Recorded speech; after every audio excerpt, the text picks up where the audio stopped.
Hey, everybody, what's going on? Keith Niebuhr with Gators Online to talk a little Florida Gators football recruiting. We've got an expert on the show today, and it's not me, surprise. It's Sam Spiegelman of On3. He's a national recruiting analyst for On3, travels the country. A lot of his time, though, was spent in the Southeast, states that are crucial to Florida recruiting, Mississippi, Louisiana. Sam, I know you're in Georgia. I've seen you in Florida. You're all over the place, but you've got some real insights into some of these top Gator recruits, evaluations and intel. And let's start with a player that really is kind of the jewel of the Florida class, and that's DJ Lagway, the five-star QB. You've seen him in different settings, and I'm just curious what your take is on DJ Lagway as a prospect. Yeah, I'm such a fan of DJ Lagway, not only as a kid, a young man, but as a future quarterback in the SEC. One, we know that he's built like an Avenger. He's 6'3.5". Actually, he did lose some weight, so he's about 210, 212 pounds, probably heading into his senior season at Willis. But he's a kid that's kind of like, he lives in the dark. He constantly is working and grinding and honing in on his craft. I mean, he's had multiple coaches over there at Willis High School, and this new staff as they're entering their second season with DJ. And when they got there, they were almost in shock of the work ethic and the drive and the character of this kid. Willis is a very small community, and DJ Lagway is far and away the biggest prospect, the biggest name that'll ever be attached to this school until further notice. And it's a lot of pressure, especially at the quarterback position. But the way he handles all that pressure, obviously he had a national recruitment. And then the development on the field, I think, has been uncanny. Everyone wants to, point at him and say he's just going to be a dual threat, quarterback, which is I think it's an antiquated term. DJ is a very experienced, he's very far along in his development of reading defenses. I think that he has the arm strength and arm talent as good as anyone in this country, along with Dylan Raiola. And I think the way that he attacks defenses with like the multiple skill sets, I think it puts him in that conversation with a Jalen Hurts or, a Josh Allen, that you can take over the game one way or the other. Sam, I did you a disservice in our intro. I didn't mention one thing that's pretty crucial to this whole thing. You are not involved in the rankings, okay? You are not involved in the rankings process. So what does national analyst means? And I was one at 24/7. I was one at Rivals. It basically means, look, you provide input. You get video. You send it off to people. But really your main role is to get scoop, to get intel. But in doing that, you see all these kids. You know who can play and who can't play. And that's why we value your opinion too. So to be clear, though, you're not the reason why some guys aren't ranked maybe as high as Florida Gator fans or fans of other schools are. But Sam, with DJ Lagway, I keep reading story after story I've seen across the country. Oh, he's kind of raw. But then I go back and look at his statistics. Yeah, the team wasn't that great. And he seemed to elevate his team, but gosh, he completed well over 60% of his passes. I mean, it's not like he's just out there and can't hit the broadside of a barn. But that said, what would you like to see? Just as a guy that's followed him, a guy that knows who he is, knows all about him, what would you like to see him improve on between now and when he gets to Gainesville in January? I think that's great perspective. Like, his numbers are absolutely fantastic. He's got an excellent completion percentage. He's seen his passing yardage increase from year to year to year as a junior. And you have to remember, he was also hurt toward the tail end of his junior season. They were out of playoff contention, so they obviously sat him for a game or two. But also, he had a really fantastic touchdown to interception ratio. And like you said, he's not playing with 4- and 5-star receivers around him. He is the best player on his team, and that's the way the offense is designed. Raw is a really unfair term for DJ Lagway. As you mentioned, I think that he's continued to take steps in his being able to read and diagnose and attack defenses. In fact, I think the trigger in his mind is actually very, very quick. I think what you'd love to see is him be able to do those spectacular things on a more consistent basis. I think when you're escaping the pocket and escaping pressure and improvising on the run, those are not always high-level completion percentages passes. So what you'd like to see him is operate from the pocket and be, very consistent dishing it out. But at this point, I think that's going to only come with time and experience. And when he goes from Willis High School, and I think it's 5A in Texas football, if not 6A, and it's 6A, and then it goes to the SEC and plays in the Swamp. It's going to be a much faster pace of the game. So I think, of course, he's going to have to get used to better diagnosing defenses, striking a little bit quicker. But we've seen him do masterful things, improvising, taking necessary steps as any quarterback, and he can take over a game, which I think is a quality that a lot of quarterbacks wish they had, and I don't think all can stay claim to. Sam, I equate playing quarterback in the SEC or any high level to basically being like me and you walking down Fifth Avenue in New York City, and the traffic's just this way, that way. You're stopping at a light, and I worked up there for a year. My God, I still could not get used to things going this way. And then some guys could walk and eat a banana and look at their phone and not worry about anything. It's just coming to them. And the guys that it's just coming to them on the football field and everything slows down, they have a lot of success. And we don't know whether he's going to be that guy or not. But personality-wise, Sam, I think I'm all over the place. I can make a pot of coffee nervous, and you got some of my traits too. Not as bad as me, but we're, energetic type people. And DJ is just this calm guy. But there is something I want to ask you, Sam. And if I called you Nick a minute ago, I don't know. But somehow that name popped into my mind. But Sam, I'm going to give you a little Gator history here. Unfortunately for you, I'll do this quick. But Florida's won the SEC title, I believe, 8 times. And when you go back through, in 3 national titles, when you go back through, and I should point out 8 official championships, there were 3 years they finished first and didn't get to keep the title. But during those 8 years, if you look back, I believe 7 of the 8 starting quarterbacks also won state championships in high school. So there's that winning gene. But not everybody gets to play with people around them that can allow them to win a state title, okay? And so like Cam Newton never won a state title in high school football. So the next question is, okay, so how is that an unfair assessment? But the real question is, can they elevate their team? So if you can't win a state title, which shows you've got that winning gene in you, can you elevate your team, which also shows you have the winning gene? Is this a guy that elevates his team? I guess that was a lot to say, just that one thing. Does he elevate his team? His very presence, I guess, what's the baseball stat? WAR, wins above replacement. Does this guy elevate his team around him? Well, I'm glad when you talk about great Texas quarterbacks, a lot of them happen to play in state championship games. And you know what? I wouldn't put it past Willis to make a run. But like you said, when I think about the great quarterback performances I've seen in AT&T Stadium or the Superdome, I think about Quinn Ewers and I think about Cade Klubnik. But no, I don't think about, really deep playoff runs when I think about DJ Lagway. But what you're talking about, I like the baseball comp, and you're talking about the most scrutinized position in all of sports, playing quarterback. And I think in today's day and age, Keith, as well as anyone, what these kids are dealing with, from pressure to be a 5-star recruit to balancing national recruitments. And like I mentioned, DJ is the face of a very small town in a Houston suburb where everyone, follows every step he does, and he has fans, and it's a legit, he is the mayor of Willis, and he already has that title, and he's just starting his senior year of high school.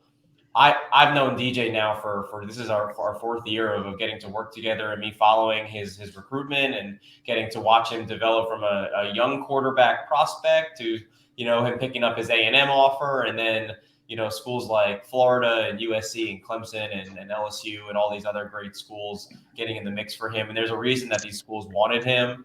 I think the way he can see, the way he perceives all the, it's anxiety, is it not? But like the stress of a recruitment is nothing to discount. And I thought he handled it as well as so many quarterbacks. I mean, he is a 5-star recruit in the 2024 class, and we've seen other 5-star quarterbacks, and we've seen other 5-star recruits handle this with way less ease. We've especially seen highly coveted quarterbacks with, these big SEC schools in pursuit, and you've seen them kind of crumble during their recruitment. And at no point did I ever see DJ crumble. He always stepped up and faced everything with his chest out, and he's sharp between the ears. And I think not only did that show the way he handled his recruitment, Keith, from interviewing him or spending any time around him, he's got more persona and personality than most kids you get to cover. He's got a memorable personality, and when I say that, I mean after spending time with DJ, it leaves you with a smile on your face. He's just got a really infectious personality. He's a great young man with a very bright future. And with all that said, he plays quarterback. Again, a very stressful position, a very polarizing position. And he has been scrutinized by everyone, especially since once you commit, everyone stops being so nice and they start talking about, hey, you could do this better, that better, this better. When I look at recruits, and again, I'm not a part of the rankings committee. We have excellent people in that department, but I do pay attention to these top guys for several years. And things that stick out to me about DJ is every year he has taken a large leap forward. I think when you're someone like DJ and you're playing that position, everyone is watching you from the time you're a freshman or a sophomore. And he's been at the helm of that offense for several years already with multiple offensive scheme changes and coaching changes. And DJ hasn't blinked. He's only wanted to know what he can do better. You talked about the lack of talent around him. He's got some good players around him, but he is certainly the most talented player on that roster. I think you might not see him playing in December in AT&T Stadium, but if they're going to make the playoffs and if they're going to make a run for a district championship, it's going to be on the heels of DJ Lagway. You can just tell the way he handles everything about the position, from his leadership roles to the mechanical part of the game to the natural development, in the off season versus the in season, working in the dark, like I started this conversation off with. He checks all of those boxes, and, again, I'm not a decider in the rankings, and I'm also obviously not an NFL GM, but when you're checking all those main things on the field, away from the field, and then, I'm a Louisiana guy, so Lagniappe, DJ has all that and Lagniappe, and I feel very good about checking him going in as a 5-star recruit in Florida's class and being the face of this program. That was so much detail. I didn't just eat a 6-inch cold cut combo during that. I actually got in my car, drove to the Subway, which is 3 blocks away, ordered it, went to the restroom there, went back to my car, realized I forgot my Dr. Pepper inside, got it, got home, ate it, and good stuff, Sam. All right, let's get on to the next guy. And then, you want to talk about polarizing the Gator fans?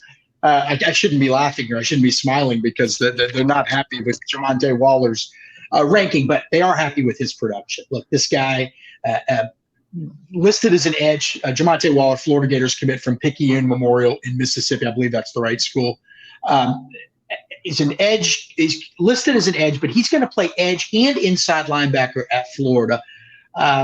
Forget about the ranking, because again, we can debate those things all day long. I mean, I'm a company guy, but that doesn't mean you always agree with everything you do. I respect the hell out of Charles Power and our rankings team, but you see things differently, and the fans see things differently than Charles on this one.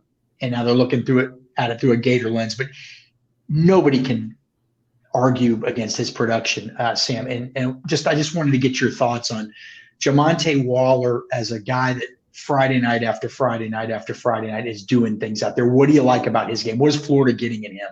Yeah, well, you mentioned it. He comes from a state championship program over there in Picayune Memorial, and he was a big part of their run last year. He kind of emerged out of the blue, and yeah, he's listed as an edge. He's not an edge. He's not a traditional edge, and that's why people are so hard on his rankings. Charles Power he's one of the smartest people I've ever spoken to, and when he's projecting towards the NFL draft, the one thing that Jamonta Waller currently does not have at 17 or 18 years old, or the measurements that a second edge would need to be in the first round. That being said, when you look at second level defenders like Jamonta Waller, I love when you say that they're going to use him as an inside linebacker, and of course he can also be moved around the ball, play off the edge, or as an off ball linebacker. I love his sideline to sideline speed. I think that athleticism for a second level defender, that versatility that you can kind of use him off ball, strong side, in the middle. You can leave him on the field as a sole linebacker if you want to, use your nickel or dime packages. He gives you a lot of flexibility, and I think, like you said, I think today, and I try to say that he's positionless football, but we know that he's a linebacker. But in the day of positionless football, you need a lot of flexibility with your schemes. And what Jamonta Waller can do is he can cover the run sideline to sideline. He can shoot gaps, and he can put pressure on the quarterback. And I think what we saw at the Under Armour Atlanta camp is he's got enough agility and enough football skills that he can drop back and drop into the flats in coverage. And to me, yeah, he might not be the highest ranked kid in the class, but like you said, he's super productive. He's the kind of guy that you want in your class rather than let escape. What we know about Jamonta Waller is other schools have not stopped recruiting him. I know one being Auburn, the school I used to cover. You think he's solid? You think he'll take visits? Just kind of what are your thoughts on Waller's recruitment? Florida, for the record, feels very good about keeping him in the class. Need to make that perfectly clear.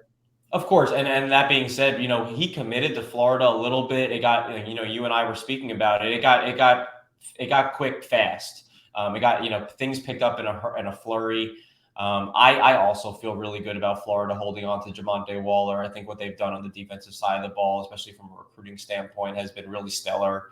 I think schools like Auburn, Texas A&M was very much in the mix with Waller at a certain point, and obviously people had also pointed to Ole Miss. Being the in-state school, and they obviously just beat out Auburn for Kamarion Franklin. But no, I feel pretty good about Florida sticking in. I think the efforts of this staff we're really seeing in this 2024 class, because you're getting a lot of these highly ranked kids like DJ Lagway, Xavier Filsame, and obviously Wardell Mack, who we're about to talk about. A lot of really productive players like Waller as well. Yeah, speaking of Wardell Mack, I don't know that anybody was stunned that he committed to Florida. I guess it's been, a week or so, 2 weeks ago now. I can't even remember, but earlier this month. That said, people did think he was probably leaning toward Texas. What we told everybody at the time. Now, I had him 40% to Florida, but I hadn't put in a pick. We knew after the Grill in the Ville visit, when he visited a 4-star cornerback, by the way, who's currently committed to Florida from Louisiana. When he visited Florida the last week of July, after the visit, some high-level sourcing, the word we got was that Florida was feeling like they were in a good spot and that they would be in it till the end. And we reported that, and that ended up being accurate, but we didn't know that he was going to go there. So that aside, Sam, that's a guy I think you really like him a lot. I've heard some people think maybe he's more of a safety than a corner. Florida is recruiting him at corner, but some schools thought maybe he had this better skill set for safety. What do you like about him? What can he do? What can he not do? Why are you so high on him? Yeah, I love DBs that can play corner or safety. I'll tell you that, Keith, right now. And I know that Corey Raymond was that position of flexibility as well. I think I've seen Wardell. Wardell has been an impact freshman at Marrero, John Ehret on New Orleans West Bank for, obviously he's going to his senior year. And he's been the kind of jack of all trades that has played quarterback, receiver, returned kicks and punts, played corner, played safety. I think he's a corner, but I also could see him at safety, and they have to move him around because obviously offenses will try to shift away from him if he's on one side of the field. But I've gotten to, I'm a little bit spoiled. I've gotten to see Wardell work out privately quite a few times over the last few years, especially this past off season. And I think his athleticism, I don't think we get to even see all of it on Friday nights. I think the coach Reggie Rogers over there at John Ehret, repping the Ehret shirt right now, actually, for this broadcast. But I think that they do a really great job of getting him involved. But I've seen things, the kind of things that you only see in private workouts and stuff where your mind is blown. He is extremely athletic. I've seen him play offense and just make these incredible grabs along the sidelines, his body control, his instincts, his natural flexibility and athleticism. I think one of the reasons that, the aforementioned Charles Power has him ranked so high, he's got measurements that are really uncanny for, there's a lot of 4-star corners that can play safety and corner, hybrid that are 6 foot, 185 pounds. But when you look at these really long arms, and I think he runs about 4.5 on a good day. Extremely smart, great grasp of the position, of multiple positions. But the kind of kid that, again, we talked about at the beginning with Lagway, this kid is doing in-season workouts. He's doing off-season workouts. He's not afraid of competition. He's not afraid to be the face of his high school football program. And I love that if you're going to play DB, especially in the SEC, that you've played corner, that you've played safety, that you've played quarterback, that you've played wide receiver, and that you are so good at all those different positions. I think that usually translates pretty well to the secondary. There is one thing about Wardell Mack, though, that I want you to really get into, and then we'll let you go. We'll let you have the rest of your Friday here. But you wrote recently that he's going to take some visits. I think you mentioned Texas, which, obviously was in it deep with his recruitment. I think you mentioned Florida State. LSU probably, we think, may continue to recruit him. I think he also said there's going to be some ups and downs, and maybe a little bit of a roller coaster ride for Florida fans with Wardell Mack between now and signing day. Can you elaborate a little bit on that? And is there anything to worry about yet, or is it not a big concern yet? Yeah, I'm not worried about, about Wardell making a flip in the first couple of weeks after his commitment. I think Florida came on really strong since they finally got him on campus in April, a year after they offered, really. And then after the Grill in the Ville, I thought they made the surge, that they did make the surge to land a commitment. I know that obviously Corey Raymond is a Louisiana guy, Jabbar Jalouk is a Louisiana guy, and Billy Napier from his time at UL really, really wanted to get Wardell Mack in this class, and they pushed it into overdrive to get that commitment. I think that we saw, the bit of a mystery was when Wardell was going to announce, because he took all those visits and then it was just a waiting game. So again, credit Florida for getting him committed before his senior season, and obviously before their season this fall. He is set to get to Texas next month. They were, in my opinion, the favorite, at least after June. At least going into the Grill in the and then he is set to get back to Florida State, which Keith, you also know, they had a little bit of confidence with Wardell even after he visited, Florida again. They still felt that they were in this. Sam, I think we might have muted you accidentally, but for just a few seconds there, you felt like that after the visit. Like, I just want to make sure, in case anybody missed this, that and right now he seems locked in, basically. 100%. I think Florida went into overdrive after the Grill in the Ville. Okay. I think that, we were waiting on a decision, and if Florida was a team that kind of emerged after these June and then those secondary July visits. With that being said, I think that Wardell maybe made this decision maybe 90% confident, 85% confident. He's set to get back to Texas in September. He's set to return to Florida State in November. And like you said, LSU, I don't know right now if they're recruiting him, but they have a shot. He's also expected to be back in the swamp, but he didn't have that visit locked in just yet. Perfect. I just wasn't sure. We got all these things going on here. All right, that'll do it. Sam Spiegelman, great stuff, great insight, great intel. He likes all these guys that we mentioned that are Florida bound, and we're going to keep track of Wardell Mack, obviously, and also see if Jamonta Waller visits anybody else. But Sam, unbelievable. We appreciate it. Right now, go to GatorsOnline.com, everybody. 50% off an annual subscription. Plenty of recruiting intel and insights, and also team intel, team overall coverage. The opener's next Thursday night at Utah. It's an exciting time. So make sure everybody goes to GatorsOnline.com and checks us out, and maybe we can get a subscription out. If you enjoyed this show, please hit the like button. I'm Keith Niebuhr. That's Sam Spiegelman. We appreciate everybody stopping by. Thank you.